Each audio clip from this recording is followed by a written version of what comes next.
Hello everyone and welcome back to another video. Today we have a bit of a different video, as you can probably tell from the title.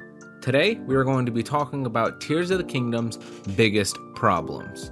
I know it's been a hot minute since I've made a Zelda video, but I just wanted to take a minute to make a quick announcement. Yes, I am currently working on a Tears of the Kingdom Easter egg video, and the reason why I haven't put it out sooner is because I'm taking my time with not only the video to deliver the best possible Easter eggs and secrets video, but also taking my time playing and discovering as many things as possible in that game.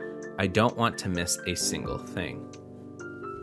I know a lot of people said Breath of the Wild was the best Zelda game ever, or even the best game ever created.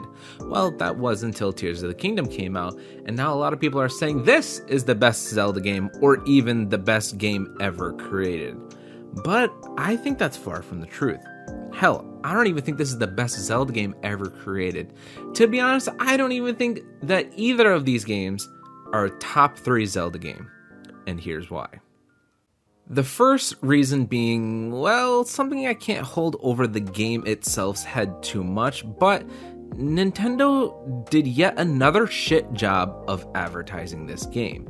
They really focused on how the game is now taking place in the sky, and you can go from Hyrule Field to these new Sky Islands. But what they failed to mention is a few things. One, the Sky Islands are extremely small, and almost always have nothing on them. They'll usually have a chest, maybe a shrine, a few enemies, and if you're lucky, a Zonai dispenser.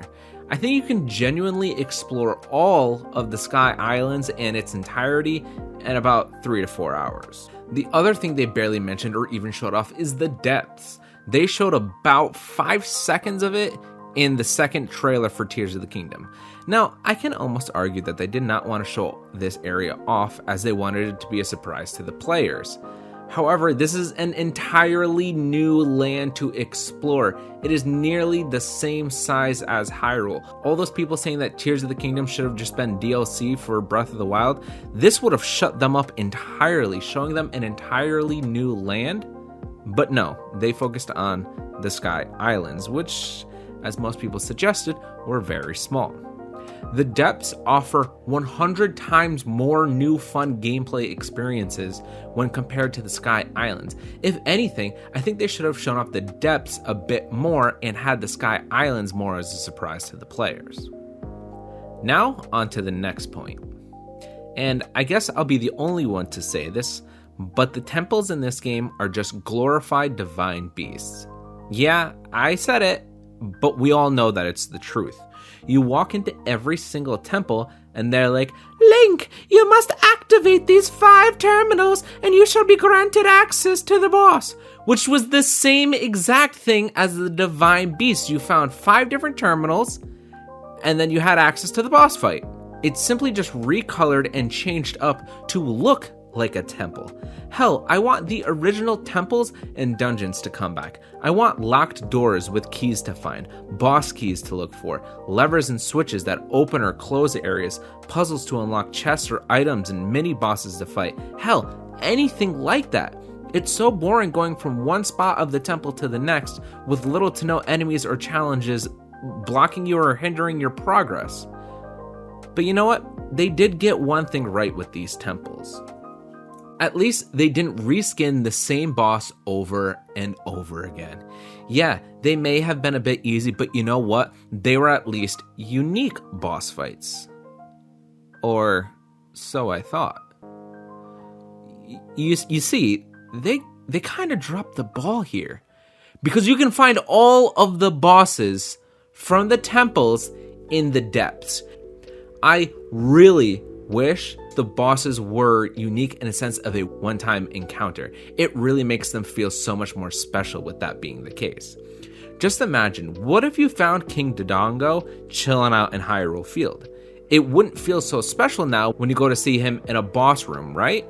I mean, honestly, at that point, they should have just put a Hinox in one temple, a Gleeok in another, and a Molduga in one as well. Hell, Lynels are still the most hardest and dangerous enemies in this game, and they're not even considered to be a boss, not even a mini boss or anything of that sorts. And lastly, this was what most people were worried about. Hyrule has not changed that much since Breath of the Wild. Okay, so hold on. Let me explain and give credit where credit is due. Yes, the Sky Islands are cool, even though they're very lackluster. And the depths are absolutely amazing. But let's face it, most of the time you're spending is in Hyrule. And yes, they did add caves, which honestly I think deserve more credit than they get. The caves are hella fun to explore. But simply put, Hyrule, the area you spend the most time in, has not changed a whole lot since Breath of the Wild. And re-exploring Hyrule is fun and all, but after you've already dumped 260 plus hours into Breath of the Wild on normal mode, and then at least another 100 plus hours in master mode, well, over 350 hours of the same land gets a bit boring. I'm really hoping that if Tears of the Kingdom adds a Master Mode DLC later on, that it can just be a toggle switch and that I don't have to restart the game again and explore the same land of Hyrule for a fourth time. But, simply put, that is all of my minor complaints of Tears of the Kingdom. And yes, I say minor as most of these complaints are minor. I don't really think that they affect the game a whole lot, and the game is still great and super fun, even after a few hundred hours. But I just wanted to point out that Tears of the Kingdom is not as perfect as a Zelda game as most people make it out to be. This game has flaws, but it simply does not stop it from being a great game. Well, that's about all the time I have today, as I have to get back to playing The Legend of Zelda Tears of the Kingdom on my Nintendo Switch. Thank you all for watching, and I hope you all have a wonderful day today.